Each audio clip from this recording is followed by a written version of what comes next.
Pretty soon we get to watch Jayden Daniels get his NFL career started. So let's talk to someone who covered the end of his college career that came to a Heisman Trophy winning close. That and more coming up on today's episode of Locked On Commanders.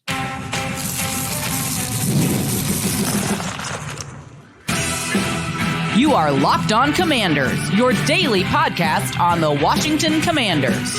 Part of the Locked On Podcast Network, your team every day. And welcome into this episode of Locked On Commanders, your daily podcast covering the Washington Commanders, part of the Locked On Podcast Network, your team every day. Thanks so much for making Locked On Commanders your first listen of the day every day. And don't forget that you can subscribe for free on YouTube or wherever you're listening to this podcast. And you can continue this conversation with me by becoming a Locked On Commanders insider. Go to joinsubtext.com/Locked On Commanders. Sign up today, and from there you will get news, inside information, analysis, bonus content via text message. No hashtags, no apps, no filters. It just comes straight to you. Your reactions, your questions, your conversations come straight to me. A really cool way to connect beyond the show. So go to joinsubtext.com/Locked On Commanders and text me today. I'm David Harrison, credential member of the media covering the Washington Commanders for CommanderGameDay.com, a part of Sports Illustrated's FanNation, here with you every Monday through Friday, along with our everydayers and everydayers. You already know, but I'm going to tell you anyway. I appreciate your continued support for the show. Today's episode is brought to you by Monopoly Go.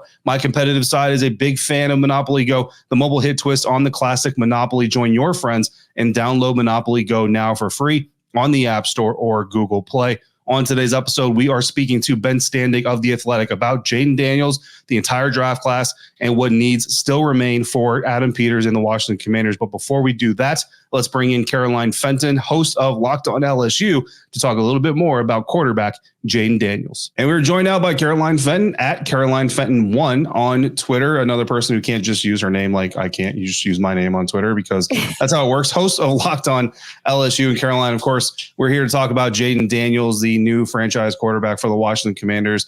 And let's start there. What were your expectations for Jayden heading into the NFL draft? Any surprises at the end that he was taken number 2 overall by Washington? And really no surprises. And I think that had been a lot of the talk that Washington had, their pick of really great and also really great with Drake May and Jayden Daniels. But leading into the draft, there was just so much smoke and so much conversation, and all signs really pointed toward Jayden Daniels being selected 2 overall.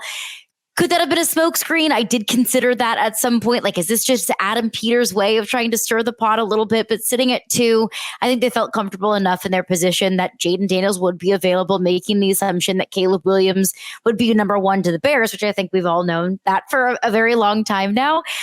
It really came as no surprise to me, mostly because of a lot of the conversation that was coming out and some of the tidbits that were coming out from reporters, but also because I thought that Cliff Kingsbury was going to look at the quarterbacks that were available to him in this draft and pick out Jayden Daniels as being one that has the tools to thrive in his offense. Look at Kyler Murray with a very similar skill set to Jayden Daniels. Look at Johnny Manziel, some of the off-platform, kind of improvisational throws that he made at Texas A&M under Cliff Kingsbury. Obviously, Patrick Mahomes at Texas Tech. Now, I'm not saying necessarily that Jayden Daniels is going to be the next Patrick Mahomes. I'm sure Washington fans hope so, but he fits a very similar skill set as all the rest of those quarterbacks, that it didn't come as a surprise to me in the slightest that Cliff Kingsbury would pick Jayden Daniels for his to be his next franchise quarterback. Yeah, absolutely. And I caught your draft day episode of Locked On LSU, and you mentioned 3 potential fits for Jayden Daniels. And that was really interesting because the second fit was the Minnesota Vikings. They ended up going J.J. McCarthy, and it since came out that the Washington Commanders, if they didn't go Jayden for whatever reason, it would have been JJ, not Drake, which a lot of people thought it was been Drake. So those fits obviously make a lot of sense. The Vikings and the Commanders essentially looking for the same type of quarterback. And then, of course, you mentioned the Raiders. There were some rumors about the Las Vegas Raiders that we'll get to here in just a second. But first, I want to stick to the play on the field.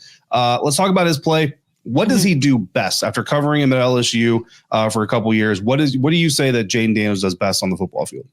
The first thing that comes to mind is obviously his running ability, that he is an elite runner. The speed and also the elusiveness, that he's wiggly, like he's slippery. That's like when you watch him, that's really the only words that come to mind, because he'll find these tiny little holes and find a way to make it a 30, 40, 50-yard gain out of it. That I think that a lot of comparisons have been made between himself and Lamar Jackson. it's an imperfect comparison, and I see why the comparisons are being made. I look at Lamar Jackson as more of a power runner, whereas Jayden Daniels is so much more of an elusive runner, that if you let him go, he's gone. Like he's to the house. So the running ability is obviously one thing that comes to mind, because I think that's what differentiates him from the rest of the quarterbacks in this draft, is his running ability.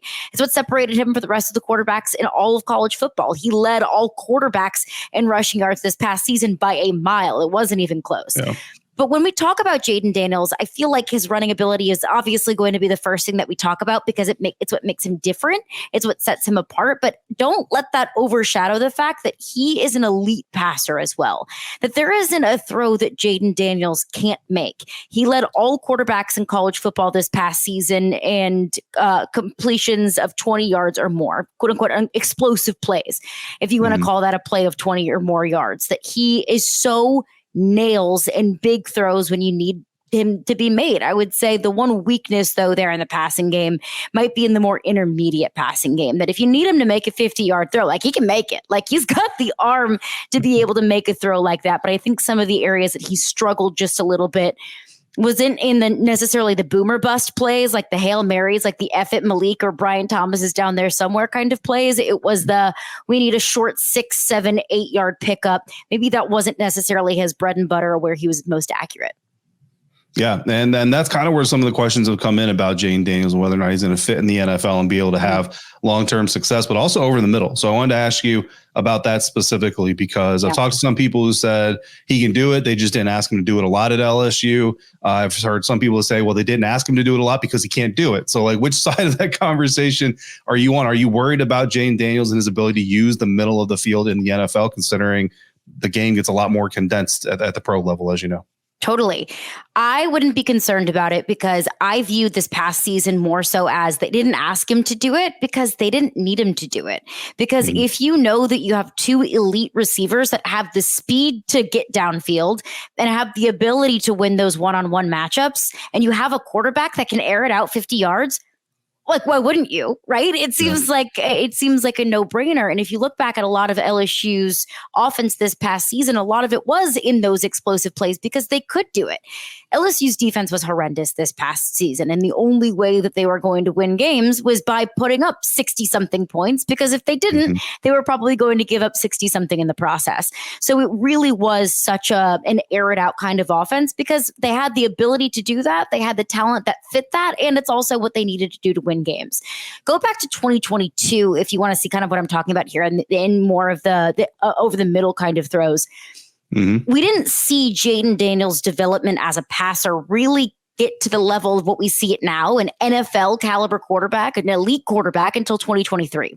In 2022, I think Jayden Daniels was still learning the offense at LSU. Reminder, he transferred to LSU from Arizona State after 3 years at Arizona State.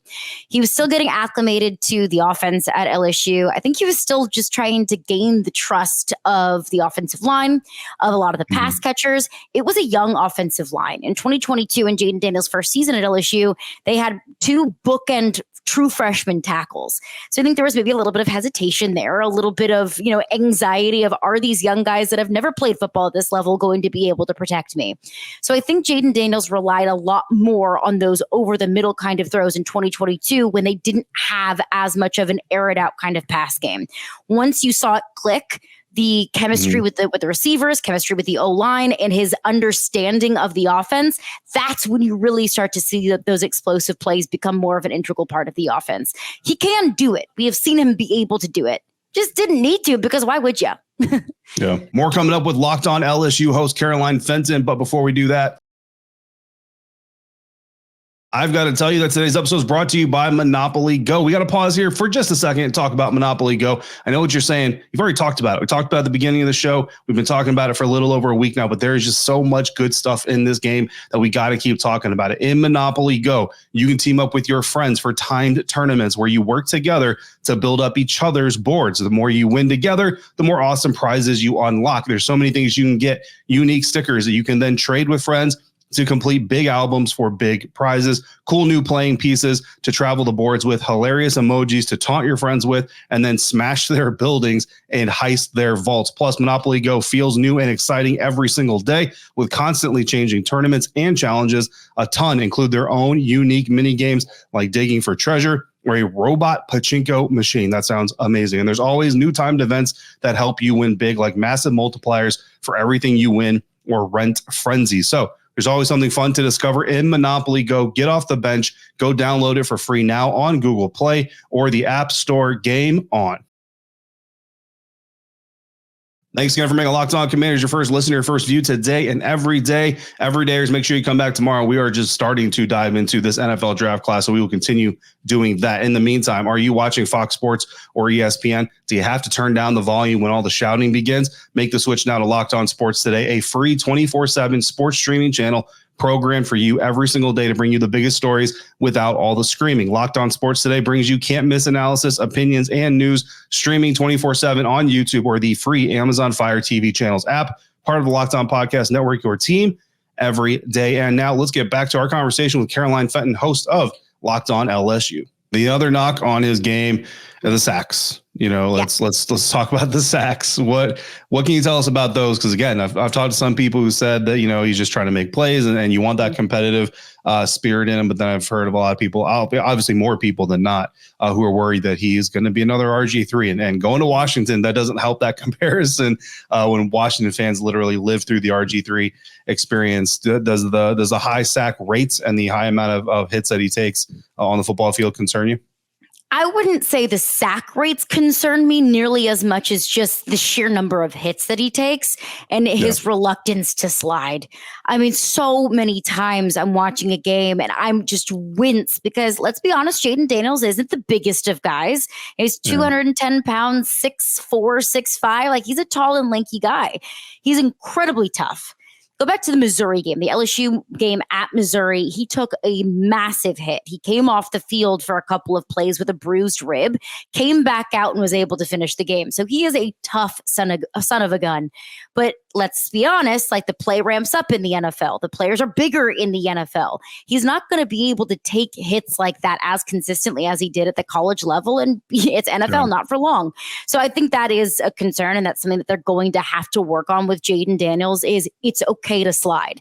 And that's a difficult double-edged sword that you're working with, right? Because you want to protect your franchise quarterback, especially one that isn't the heaviest, that doesn't have the biggest of bodies.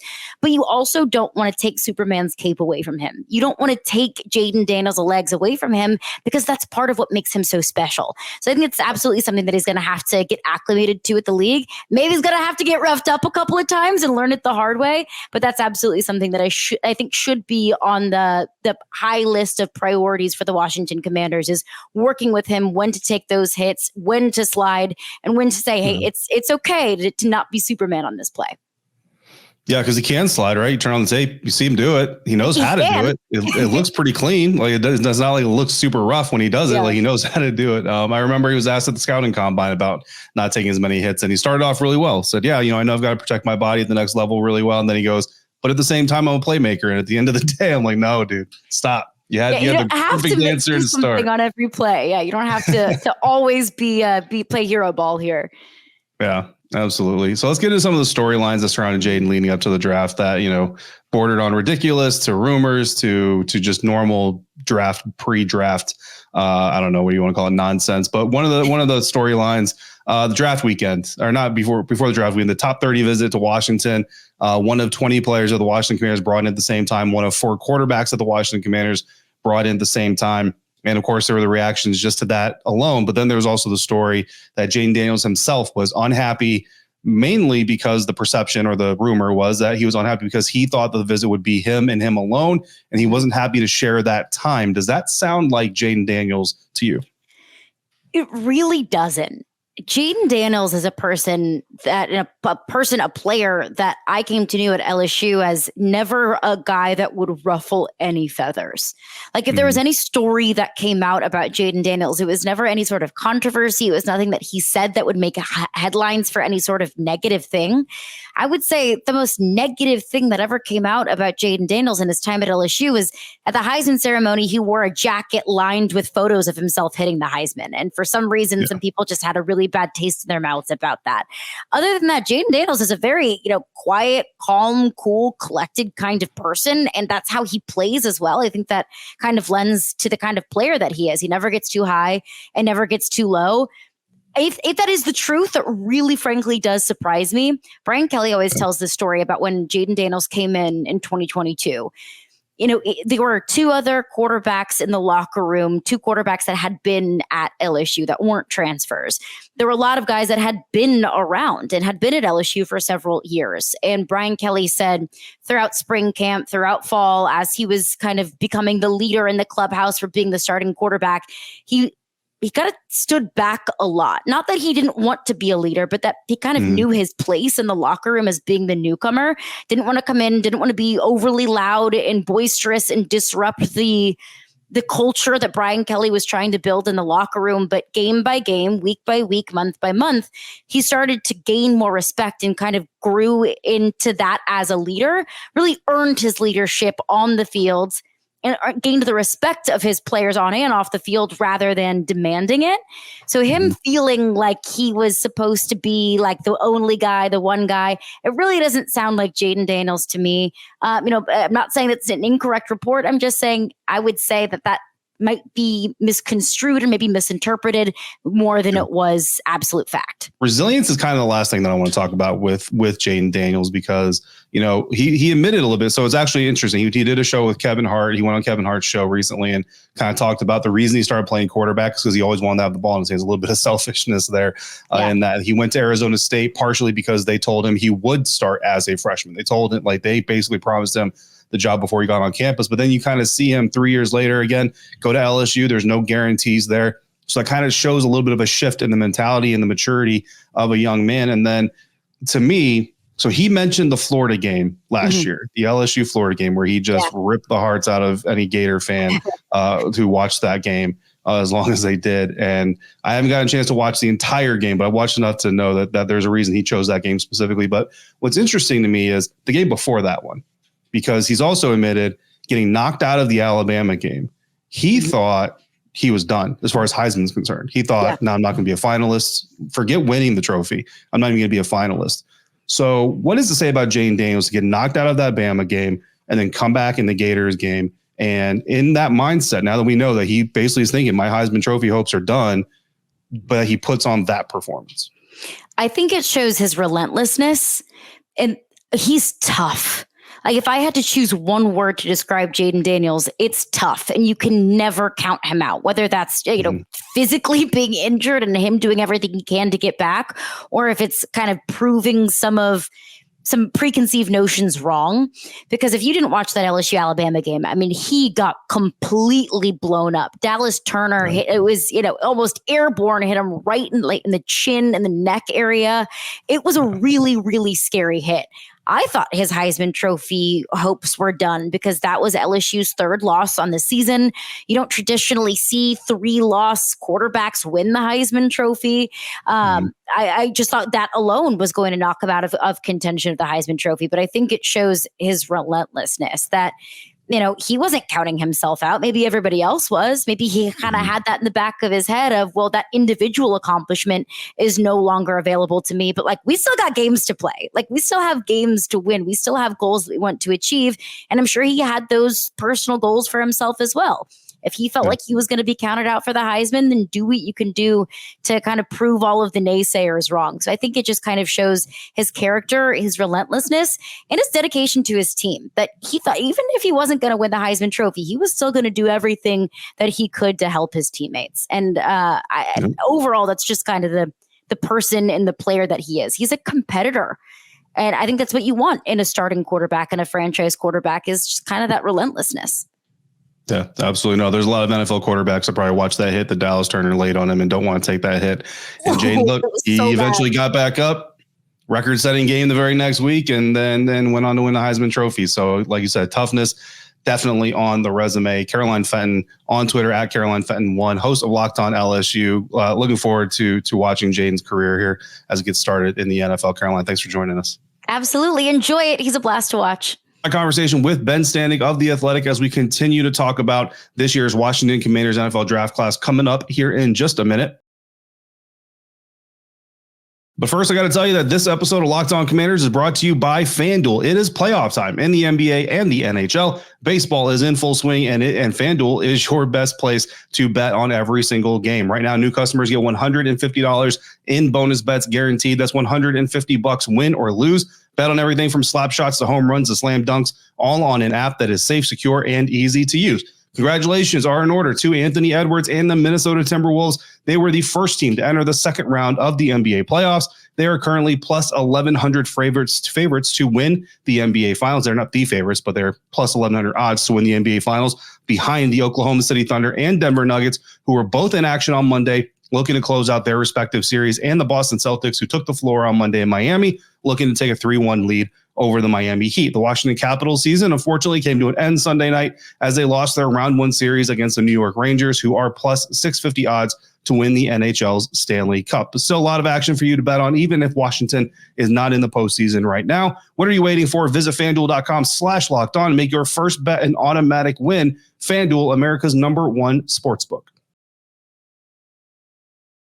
All right, folks, continuing today's conversation on Locked On Commanders. Obviously, we're NFL draft focused, doing all the reactions and reeling from everything that happened. We're joined now by Ben Standig of The Athletic on Twitter at Ben Standig, senior writer for The Athletic, covering the Washington Commanders and the National Football League, host of the Standig Group Only podcast, possibly the best title for a podcast ever, I'm not even going to lie, and three-time NFL mock draft champion. Ben, appreciate you joining me, man. We're talking over the weekend. I'm going to throw my name in the ring next year in this mock draft competition thing, in the top 100 competition, right? I don't think I'm going to do very well, but I'm going to throw my name in there anyway. Since you're so good at mock drafting, surely you had Jayden Daniels going to the Washington Commanders at number 2. But tell us why Jayden Daniels was the pick at number 2. Well, first off, appreciate you having me on. You were kind enough to come on my podcast the other day, so happy to keep talking with you as always. I mean, you know, as we've discussed, you've discussed, I'm sure, like it was a weird cycle. Effectively, they were the number 1 pick since the combine, because that's when it seemed obvious the Bears were going, and yet they were. There wasn't a lot of defining information there. To say for sure. I mean, I look back and it was like my Commanders Only mock draft 1.0, which is like the first week of March, that I put Jayden Daniels in, and I never really flipped it. And you know, for me, it was like, okay, independent of what the Commanders are thinking, what's the sense I have with everybody else thinking? So I talked to as many people as I could, coaches, GMs, et cetera, and analysts. And I just, you know, the way I looked at it was like, even when people had some questions about Jayden Daniels, whether it's his lack of size, the offense that LSU ran maybe didn't give him the full menu of passes, whatever the story was, like it was a fairly narrow gap between where people thought he could be in the draft and versus low. Like some people thought he could be better than he would be better than Caleb Williams, or the pick they would make over Caleb Williams. I didn't hear much downside. Whereas like with Drake May, again, some people thought he could be the best guy, and others were like, I don't know. He's gonna have to do a lot of improvement with his footwork, his mechanics, his decision-making for me to feel comfortable. So that was kind of a huge deal that just enough people weighed in that said Jayden Daniels was the guy. And then we moved to the second round, and the first pick for the Commanders in the second round, Johnny Newton, defensive lineman, defensive tackle out of Illinois, the first of 3 players taken in the round. Let's start there. What were your thoughts when that pick came through? Where do you think the fit is for this Commanders defense? I was saying, in real time, like, hey, look, I'm not ruling it out, because like when I was doing all my mock draft stuff, in no scenario did I have them taking the defensive tackle, because, that's just planning based on trying to guess. But when we got to it, like I had 3 people in my mock draft that fell to the second round, Cooper DeJean, Kool-Aid McKinstry, and Newton. So it could have been any of them. But at that point, I was like, look, people think if Newton's worthy of a first round pick, and they are playing for 2025, which has been my whole premise for this entire offseason, that they're not making moves to try to win 10 games this year. They're making moves to be set up to win after that. Newton made a lot of sense. John Allen's got a $23 million cap hit next year, so we'll see how that goes, if they extend him or not. And yeah, I mean, look, you look at the mock drafts. I mean, a lot of people had Newton going as high as 21 to Miami as a Christian Wilkins replacement, and got filtered in there. So it didn't surprise. I mean, I don't want to act like, I used to hate it when Michael Wilbon would be on PTI and say he's never surprised by anything. They needed everything other than taking a quarterback there. I would have any position almost. I'd be like, sure, whatever you say. Right. And he could argue been the best player on the board, as Peter said he was. So it doesn't surprise me. It is interesting though, because it's not just Allen and Payne. You've got Fedarian Mathis, a second round pick. I will say that ultimately, if for people who didn't recognize that they were going to go best player available, this was the hammer to the head. Don't assume the need list. I mean, every position they took was a need, but if you rank the needs, defensive tackle would not have been on the higher end. They're like, no, we're just getting talent. Wherever that talent comes from, that's what we're doing.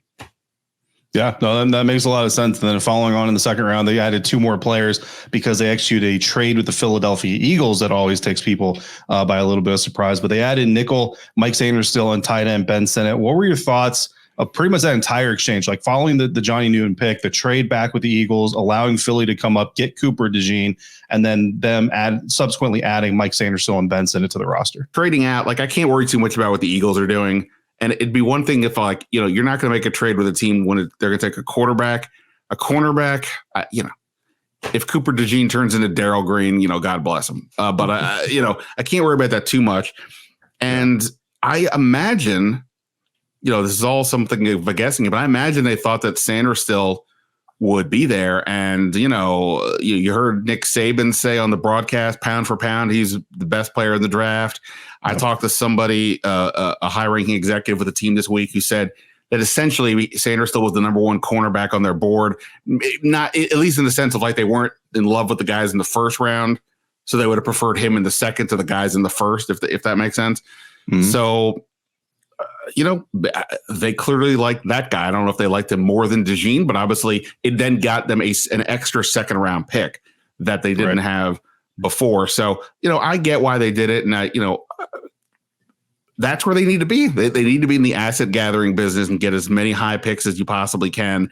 That's why I like even going back to the Sam Howell deal. We can debate over whether they should have kept them or not or whatever.